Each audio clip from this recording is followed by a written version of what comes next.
Tiga adalah pencegahan pengiriman pekerja secara ilegal yang selama ini dilakukan oleh para sindikat. Mereka adalah komplotan para mafia, pemilik modal yang dibackingi oleh oknum-oknum yang memiliki atributif kekuasaan. Ini benar-benar bisnis kotor.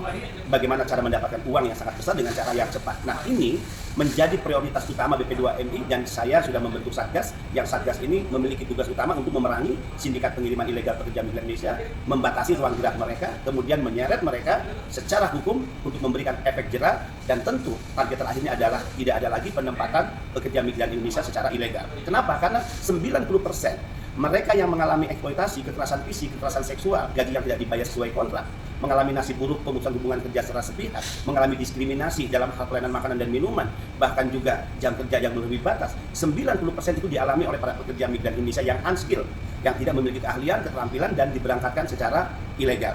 Ini menjadi fokus utama kami. Negara tidak boleh kalah, negara harus hadir. Bagaimana setiap upaya-upaya pemberangkatan secara ilegal itu benar-benar bisa dibatasi ruang geraknya dan kita perangi secara total di lapangan. Sehingga suatu saat semua keberangkatan para pekerja migran Indonesia ke negara-negara penempatan itu benar-benar adalah mereka yang telah mengikuti pendidikan dan pelatihan, memiliki keterampilan dan keahlian, dan mereka akan dihargai sebagai anak-anak bangsa yang memiliki flight sehingga mendapatkan gaji dan tunjangan yang memadai. Dan mereka benar-benar menjadi warga negara Indonesia yang dihormati baik oleh perusahaan maupun para majikan di tempat bekerja mereka. Harus diingat sekali lagi, jumlah pekerja migran kita hari ini 3,7 juta, mereka yang berangkat secara resmi, tapi World Bank merilis ada 9 juta pekerja migran Indonesia yang tersebar di 150 negara penempatan, 90% dari 5,3 juta. Gap angka antara data resmi kita dengan data World Bank adalah mereka yang diberangkatkan secara ilegal. Artinya 4,5 juta dari 5,3 juta atau 90% dari mereka yang tidak tercatat dalam data kita yang diberangkatkan secara ilegal tadi adalah mereka yang berpotensi mengalami segala bentuk eksploitasi dan kekerasan. Kita tidak ingin terjadi dan bertambah korban-korban jiwa pekerja migran Indonesia yang harus cacat secara fisik, cacat secara mental, ataupun mereka yang harus meninggal akibat kekerasan yang dialami oleh para pekerja migran kita yang dilakukan oleh para majikan di negara-negara penempatan. Saatnya negara hadir dan hukum harus bekerja, dan itu menjadi tekad BP2MI sebagaimana perintah Presiden Republik Indonesia, lindungi PMI dari ujung rambut hingga ujung kaki. Itu BP2MI tentu berharap perwakilan kita yang ada di luar negeri, KBRI, tidak hanya melakukan tugas kewajiban memberikan pendampingan dan pembelaan hukum kepada para pekerja migran kita, tapi juga menggunakan kekuasaan diplomatiknya yang lebih efektif untuk memberi tekanan pada pemerintah setempat dan bagaimana proses hukum bisa berlangsung secara fair dan putusan hukum benar-benar memberikan rasa keadilan bagi pekerja migran kita yang telah menjadi korban penganiayaan dan kekerasan. Yang harus diingat adalah pekerja migran kita, pekerja migran Indonesia adalah duta Indonesia. Harga diri dan dignity Indonesia ada pada mereka, dan yang lebih penting adalah keselamatan jiwa setiap anak bangsa warga negara Indonesia itu adalah hukum tertinggi yang harus kita jaga dan kita bela dimanapun mereka berada. Penganiayaan dan kekerasan fisik yang dialami oleh para pekerja migran Indonesia ini bukan pertama kali terjadi. Ini cerita yang terus berulang dan dialami oleh para pekerja migran Indonesia. BP2MI tentu mengutuk secara keras karena ini adalah kejahatan kemanusiaan yang harus diakhiri. Cara mengakhirinya adalah bagaimana negara hadir dan hukum harus bekerja.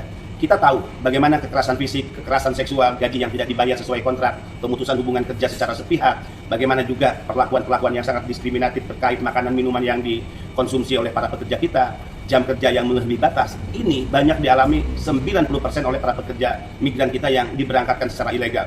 Nah, cara yang paling efektif bagaimana negara hadir dan hukum bekerja adalah pertama, kekuasaan diplomatik harus benar-benar digunakan oleh kedutaan besar kita atau perwakilan kita yang ada di negara-negara penempatan. Bicara, bernegosiasi dengan negara penempatan, kita pastikan bagaimana undang-undang ketenagakerjaan di negara-negara penempatan benar-benar bisa memberikan perlindungan terhadap keselamatan jiwa dari para pekerja migran kita. Ya, begitu kompleksnya masalah-masalah dan problem pekerja migran Indonesia, maka penyelesaian dari hulu ke hilir ini mau tidak mau harus dilakukan. Tapi lebih penting dari itu adalah bagaimana sinergi, kolaborasi tidak hanya kementerian lembaga yang harus solid, tapi juga asosiasi dan juga P3MI dengan pemerintah harus menjadi bagian ekosistem yang memperkuat tata kelola penempatan dan pelindungan yang memberikan jaminan keselamatan maupun kesejahteraan dan kemerdekaan para pekerja migran Indonesia itu sendiri.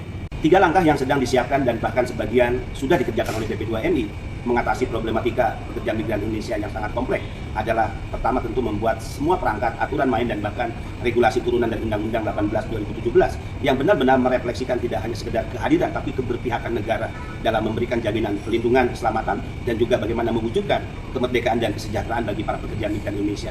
Yang kedua, kita fokus hari ini pada pelatihan dan pendidikan bagi para pekerja migran Indonesia yang kita ingin mencetak mereka yang disebut PMI terampil dan profesional. Mereka yang memenuhi kualifikasi kompetensi, mereka yang memiliki keterampilan, keahlian di sektor pekerjaan yang mereka pilih. Mereka juga mengetahui bahasa negara setempat di mana mereka bekerja, mengetahui kultur dan budaya, serta memahami undang-undang ketenagakerjaan di negara di mana mereka bekerja. Keahlian dan keterampilan inilah yang kita jual ke perusahaan, para majikan di negara-negara penempatan, dan tidak boleh mereka, negara penempatan, majikan, perusahaan memandang bahwa kita pengemis pekerjaan. Tidak.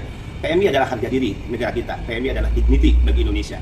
Sehingga mengirim dan menempatkan pekerja di sektor formal itu menjadi prioritas utama BP2MI, dan kita semakin setiap tahun menekan pemberangkatan dan penempatan pekerja sektor domestik yang unskilled dan para pekerja di sektor informal.